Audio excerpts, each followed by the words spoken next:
काय सांगाल या सर्व परिस्थितीवर?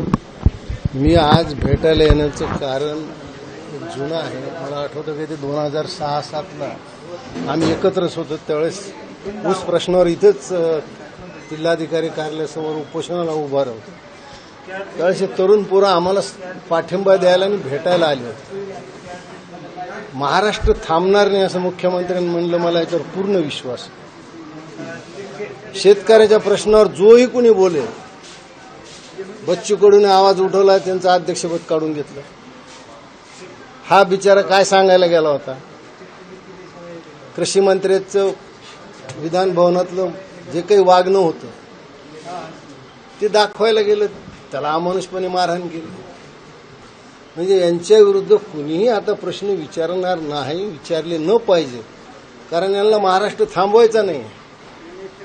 कृषी मंत्र्याचा सुद्धा दोष नाही. मी त्यांना आता सांगितलं, त्यांचा दोष नाही. तुम्ही बघा, ज्यांना खोके मिळाले ते सगळे खोके बाहेर येऊ लागले. त्यांच्यावर इन्कम टॅक्सच्या धाडी पडू लागल्या, त्यांना नोटिसा जाऊ लागल्या. सत्ताधारी पक्षाच्या एका खासदाराला त्याच्या ड्रायव्हरला कुणीतरी 500 कोटी जमीनच भेट दिली. कुणी हॉटेलचे टेंडर भरायलेत, कुणी जागा घ्यायलेत. सन्मान्य माणिकराव कोकाटे यांचा काय दोष हो? त्यांना खोके नाही मिळाले, ती बिचारे रम्मीत काय मिळतं का बघू लागले. तुम्ही त्यांचं तिथं पाहिला शॉट, तो सिक्वेन्स बसत नाही. ते असं डोक्यावर ऍक्शन करू लागली की ते पत्ता बसत. राजीनामा देऊन रमी खेळ खूप चांगलं आहे. खूप चांगलं आहे ना. पण मला सांगा की इतका निर्ढावलेला माणूस आहे तो माणिकराव कोकाटे. तो काय म्हणला, मी विनयभंग केला का? अरे त्या पवित्र सभागृहात बसून तू लोकशाहीचं वस्त्रहरण केलं, अजून काय विनयभंग करायचं राहिला? त्याच्याही पुढे जाऊन त्यांचं वक्तव्य असं आहे की वर्तमानपत्राच्या बातम्या ऐकून मुख्यमंत्र्यांनी आपलं मत बनवलं. कारण कसं आहे, 3 पक्षाचं सरकार, यांचे मालक वेगवेगळे. आता अजितदादाची अडचण अशी की कुणी रम्मी खेळायला, कुणी काय करायला, याच्यावर राजीनामा घ्यायचं म्हणलं तर अर्ध मंत्रिमंडळ रिकामा होऊन जाईल. त्यांना राजीनामा घेता येईना.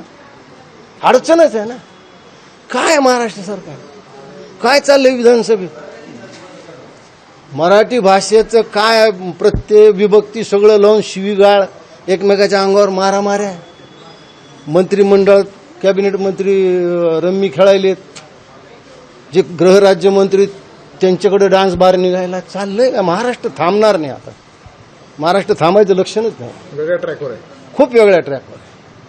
सर्वसामान्यांचा आवाज दाबण्याचा प्रयत्न वारंवार होतोय का या सरकारच्या काळात? झालाच ना. मला बघा नाही, या तरुणांनी काय केलं होतं?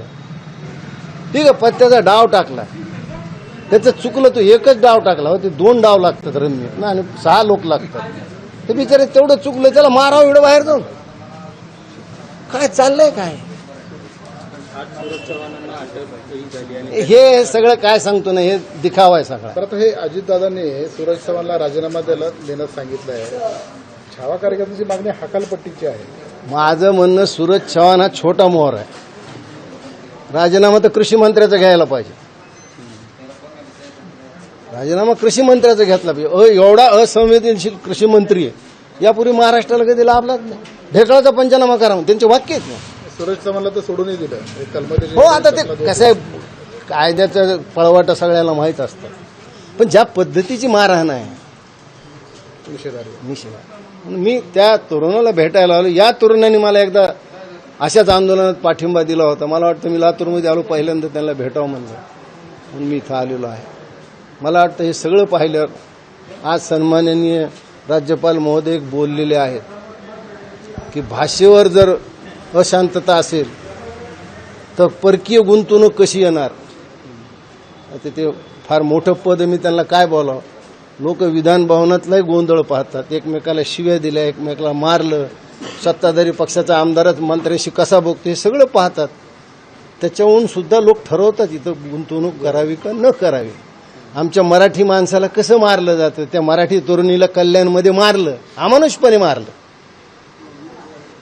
ती तरुणी आज हॉस्पिटलमध्ये आहे.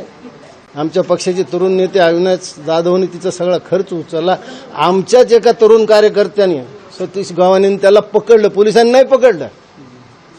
तरीही आम्ही दोषी आहोत. आम्ही परप्रांतीयाला मारतो.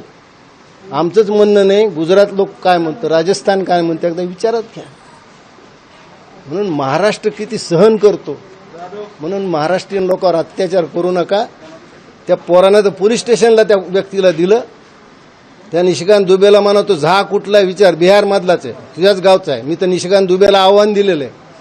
माझ्या हातात जर तो पोरगा सापडला तर जी लात त्यांनी त्या तरुणीला मारली तो पाय काढून हातात दिला असताना, की त्याचं सुदैव आहे की तो त्या तरुणाला सापडेल, पोलिसला दिला.